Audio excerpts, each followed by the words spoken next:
matin, 5h, 7h, Mathieu Noël.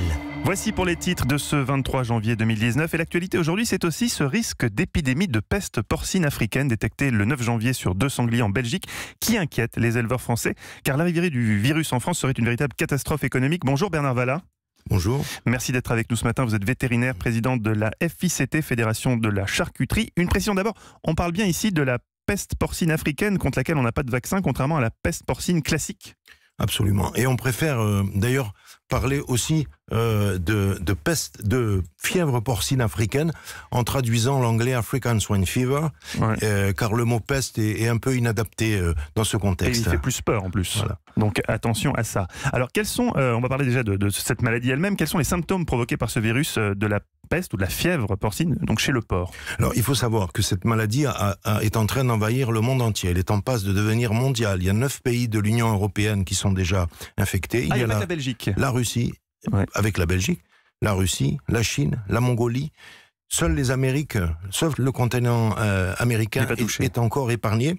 Et les symptômes, ce sont des hémorragies internes multiples qui conduisent très rapidement à la mort des animaux et dans des pourcentages extrêmement élevés. À l'heure actuelle, aucun traitement? À l'heure actuelle, aucun traitement et aucun vaccin. Les chercheurs n'ont pas encore réussi à mettre au point un vaccin et nous disent qu'il va falloir des années. Alors, évidemment, la question que se posent nos auditeurs, est-ce qu'il y a un risque pour la santé humaine ? Alors l'homme n'est absolument pas sensible à ce virus, soit par contact avec des animaux malades, soit par consommation de viande qui serait contaminée. Il n'y a absolument aucun risque. Est-ce qu'on sait comment se transmet la maladie entre les porcs ?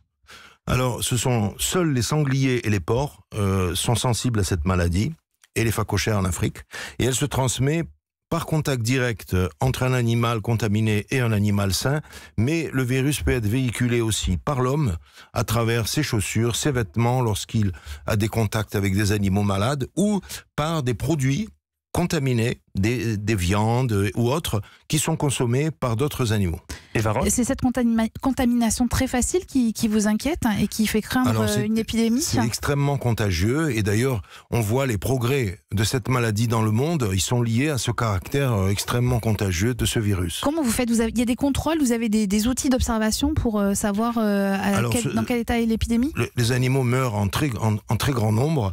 Et on confirme la maladie par des analyses de laboratoire. Ça va très vite. En cas d'arrivée en France de cette fièvre porcine, quel serait l'impact économique pour les éleveurs? Alors, déjà au niveau de la biodiversité, il y aurait des mortalités massives des populations de sangliers. Ensuite, il y aurait, sans précaution, des mortalités massives des élevages de porcs, et donc une déstabilisation non seulement de la filière porcine française, mais aussi de tous ceux qui en vivent, et notamment des producteurs de céréales qui nourrissent des porcs avec des céréales. Donc il y aurait une déstabilisation du monde rural français. Déstabilisation en chaîne en fait, tout à fait. En conséquence comme des dominos. Des mesures de prévention ont été prises par le ministère de l'Agriculture, notamment une zone blanche vide de sangliers près de la frontière franco-belge. Est-ce que ça c'est suffisant, ça vous rassure ou... Alors c'est une mesure essentielle d'éviter que les sangliers qui sont en grand nombre contaminés dans les forêts belges ne puissent arriver en France et transmettre la maladie à des sangliers français. Donc le concept de la zone blanche, il est extrêmement important et je voudrais souligner le rôle essentiel que jouent les chasseurs pour contribuer à la prévention, mais aussi l'interprofession porcine présidée par Guillaume Rouet qui intervient auprès des pouvoirs publics pour faciliter ces opérations. Le ministre de l'Agriculture, Didier Guillaume, sera tout à l'heure l'invité d'Audrey Crespo-Mara sur Europe 1 à 8h15. Vous avez un message à lui faire passer sur ce sujet? Oui, d'abord, merci pour son engagement. Il s'est vraiment engagé pour lutter et prévenir cette maladie. Mais je pense que pour augmenter la sécurité des éleveurs français, il faut aller encore plus loin. Et espérons qu'il entende notre message. Eva Rock, une toute dernière question, je vois. C'est-à-dire comment vous envisagez d'aller plus loin? Qu'est-ce qu'il faudrait faire? Il faut mieux protéger encore les frontières en impliquant les personnels de l'Office national de la chasse et de la faune sauvage. Il faut mieux mobiliser les lieutenants de louveterie et il faut aider l'ensemble des éleveurs à protéger leurs élevages par ce qu'on appelle des mesures de biosécurité qui empêchent le virus de pénétrer dans les élevages si jamais il passait en France par les sangliers.